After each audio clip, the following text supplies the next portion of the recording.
For a few years now, something has been deeply disturbing me. How is it that none of my attempts at starting a conspiracy theory have worked? I figured I should speak to an expert. But first, do I have any clean pants to wear today?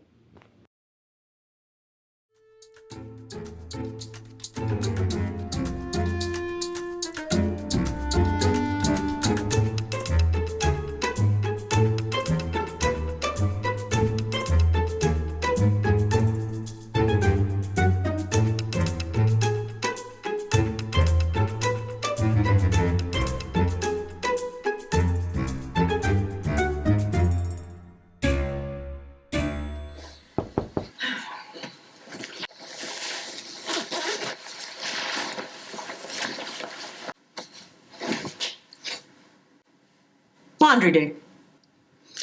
I see. So, what brings you to our recruitment program?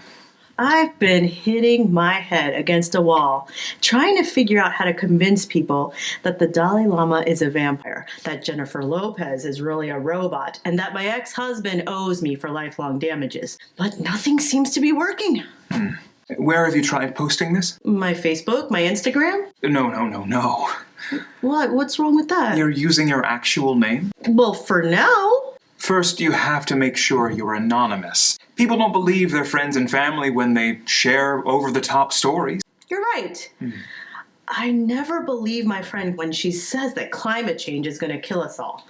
I'm over here sipping on wine coolers on the beach in the middle of February. So the climate should just do its thing. Am I right? That's not how climate change works. Is there a conspiracy theory that has captured your attention? One that inspires you? Yes, like that Pizzagate one. It was outlandish and utterly nonsensical. And yet people ate it up like a tasty slice of pizza, oozing with bloating cheeses over refined floury dough full of empty calories. So bad for your heart, but so good for your taste buds. I want to create something scrumptious like that one.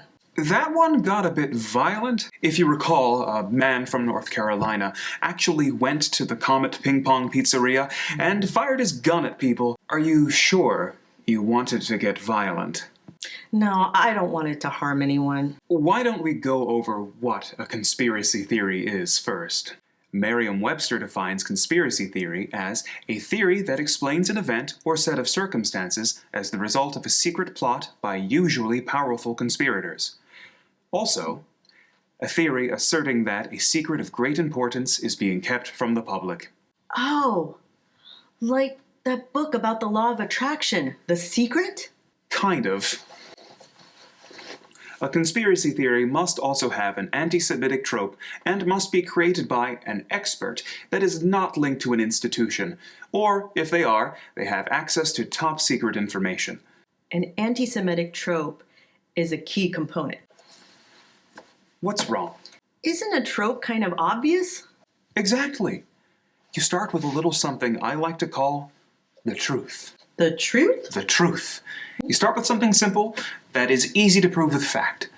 Like, the grass is green, the sky is blue. Something we all can agree on. Like the earth is round? Sure. But how can you prove the earth is round? Well, aren't there a million pictures of it from space? Right. The truth seems obvious. But to Joe, I don't trust science or education. It's a little too obvious. It's exactly what they want you to think. Who's they? Our lizard alien overlords. Tell me more. The reptilian deep state from beyond the stars that has fooled humans into thinking we've been to space by doctoring old photographs. I mean, how easy is Photoshop? Simple for the beings that have installed a vampire as the Dalai Lama, engineered the cyborg we call Jennifer Lopez, and helped your ex-husband brainwash you into feeding your kids to Tom Hanks. Whoa. See what I did there? But it's so preposterous. How can someone logical believe that stuff? People aren't logical. I am. But by the way, can I get a sip of water? I'm really thirsty.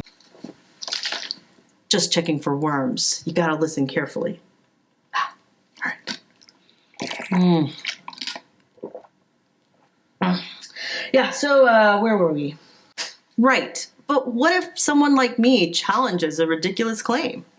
Simple.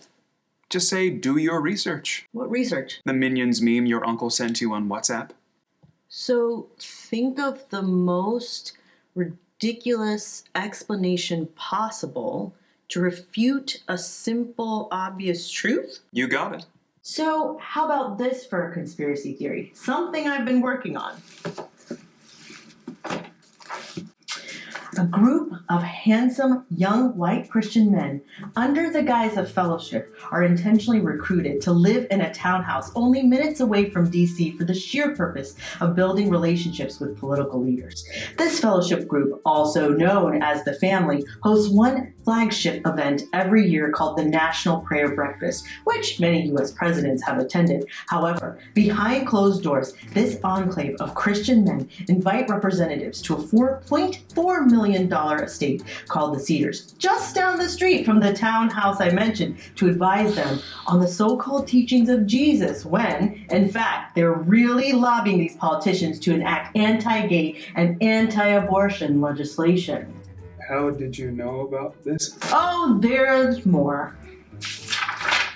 Wow, this, in and of itself, is quite alarming. It isn't the first time a clandestine right-wing Christian group has been enamored with political power. Back in the 1970s, religious conservative and political activist Paul Weyrich, who co-founded the Heritage Foundation, urged evangelicals, who were largely indifferent to politics, to become a formidable voting bloc. He said, and I quote, "The new political philosophy must be defined by us conservatives in moral terms, packaged in non-religious language and propagated throughout the country by our new coalition." What suddenly got his panties all in a bunch? In 1969, in the early years of desegregation, meaning black people could hang out in white people's spaces, a group of African American parents in Holmes County, Mississippi, sued the Treasury Department, claiming that 3 private K-12 academies that deem themselves charitable institutions should not receive a tax-exempt status on the count of discriminatory policies. Surprisingly, the African-American parents won this case, which denied these segregation-loving schools a tax-exempt status. And to make matters worse, from a Christian conservative's point of view, Republican President Richard Nixon ordered the IRS to deny tax exemptions to all segregated schools in the United States under the provisions of the Civil Rights Act. So then, that's when shit really got heated. It became an outright war between the fundamental religionist's right to segregate based on racial bias and the secular, more humanist approach of just being a kind person. But these conservative Christian white men, such as Paul Weyrich and televangelist Jerry Falwell, couldn't outright build a political coalition based on racism alone. No. Thankfully, they found a new issue to exploit: abortion. Before 1973, several Christian churches were okay with abortion. There really wasn't a major opposition to it. However, opinions began to shift after the Roe decision, and so Weyrich saw a major opportunity. Together, emerging religious right leaders Jerry Falwell and Paul Weyrich enlisted an unlikely ally by the name of Francis A. Schaeffer, who outwardly didn't look the part of a Christian fundamentalist because he donned a bitch and goatee, but was a self-proclaimed theologian and an all-around alarmist. Schaeffer teamed up with a pediatric surgeon named C. Everett Koop, and the two produced a series of films entitled Whatever Happened to the Human Race. Based on that title, you would think the films were about our hunger for war, greed, exploitation, racial injustice, but no, they were about how abortion is the next step to a dangerous belief system they deemed secular humanism, which they predicted would be the downfall of humanity. Well, evangelicals ate this shit up. So much so, the Democratic and born-again Christian president Jimmy Carter lost his re-election campaign to Ronald Reagan in 1980. After that, the Christian right was doing really well for themselves. I mean, Clinton wasn't their favorite, but they seemed to have been satisfied with how things were going until a black man came along. And that black man, though he was technically mixed with both black and white races, scared the out of them. And not only that, most of the country was starting to look a lot more like President Obama. And that secular humanism that Weyrich was so worried about was starting to take hold, especially in those godless coastal cities and that damn liberal haven called Chicago. I have to say, it was starting to look really dismal for Christian fundamentalist men. After all these years of secret meetings, working their charms in political spaces, would they lose yet another election, and that too, to a woman?